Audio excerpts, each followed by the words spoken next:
चाहे प्रहलादलाई केही पनि गरेन। झन् आगो भयो हिरण्यकशिपु।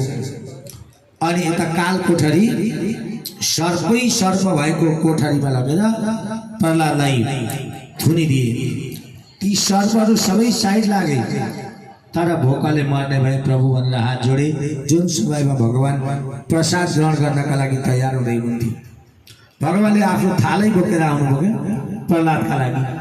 भक्तका लागि के गर्नु न र भगवान? लक्ष्मी माता भन्दै हुनुहुन्थ्यो, होइन कहाँ जान लाग्नु भएको थालै बोकेर? मेरो भक्त रोइराखेको छ, म कसरी खाना खाऊँ? भगवानले भन्नुभयो। अनि थालको खानेकुरा ल्याएर प्रहलादलाई खुवाउनुभयो र भगवान जानुभयो।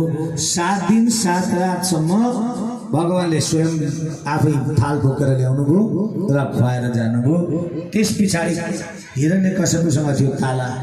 अब त कुहिएर सक्यो होला भनेर चाबी खोलेर हेर्दा त प्रहलाद त माक्क मुक्क पो परिरहेको छ। के को मर्छ प्रहलाद? हिरण्यकशिपु छक्क पर्यो, अझै मरिनस् त पिताजी। 1 महिनासम्म राख्नु भए भए त अझै मोटो घाटो हुन्थ्यो होला। अब हिरण्यकशिपु रिसाले अझै चुर भयो।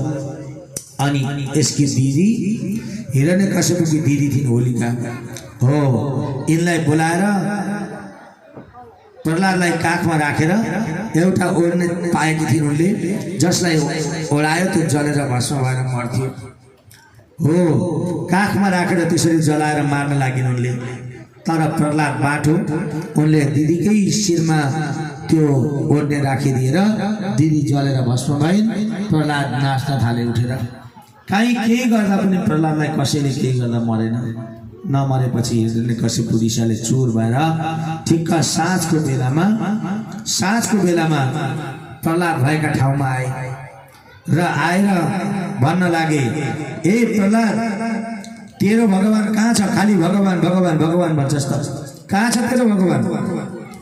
हरि सर्वेषु भूतेषु, सम्पूर्ण प्राणी जगतमा स्थिर जङ्गम सबैमा मेरो भगवान हुनुहुन्छ। ए सबैमा तेरो भगवान हुनुहुन्छ? यो सुनको खम्बामा तेरो भगवान हुनुहुन्छ? अगाडि एउटा सुनको खम्बा थियो, त्यसलाई देखाएर भन्ने बित्तिकै प्रहलादले भन्नुभयो, हो पिताजी, त्यो सुनको खम्बामा पनि तल र माथि मेरै भगवान कुदिरहनु भएको छ। अनि यो तरबारको धारमा तेरो भगवान छ त, यसैले तँलाई म मारिदिन्छु भनेर भन्न लाग्यो। अनि प्रहलादले भन्नुभयो, पिताजी तपाईँ त देख्नुहुन्न होला, मेरो भगवान त तरबारको धारमा पनि तल र माथि कुदिरहनु भएको छ।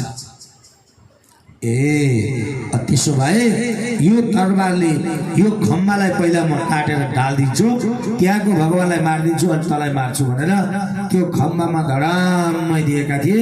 त्यो खम्बाबाट नृसिंह भगवान प्रकट हुनुभयो। बोले नृसिंह अवतार भगवानको जय। जय श्री राधे श्याम, हर हर महादेव शम्भो। निस्केर आएर एकदम चप्पै समाए यो हिरण्यकशिपुलाई, च्याप्पै समाउनु भयो भगवानले र अनि त्यो बीच ढोकामा लगेर काखमा तिर्छाउनु भयो। काखमा तिर्छाउनु भयो। हाँस्न थाल्यो त्यो हिरण्यकशिपु जोड जोडले, के नमरौँ रातमा नमरौँ, यो दिन हो कि रात हो त? ठिक्क साँझको बेला, घाम अस्ताइसके, चन्द्रमा उदाएका अथवा तारा उदाएका छैन, यो बिचलाई साँझ भनिन्छ क्या। हो साँझको समय, यो त न दिन हो न रात हो। अरू केही भनिया छ, मान्छेले नमरौँ पशुले नमरौँ।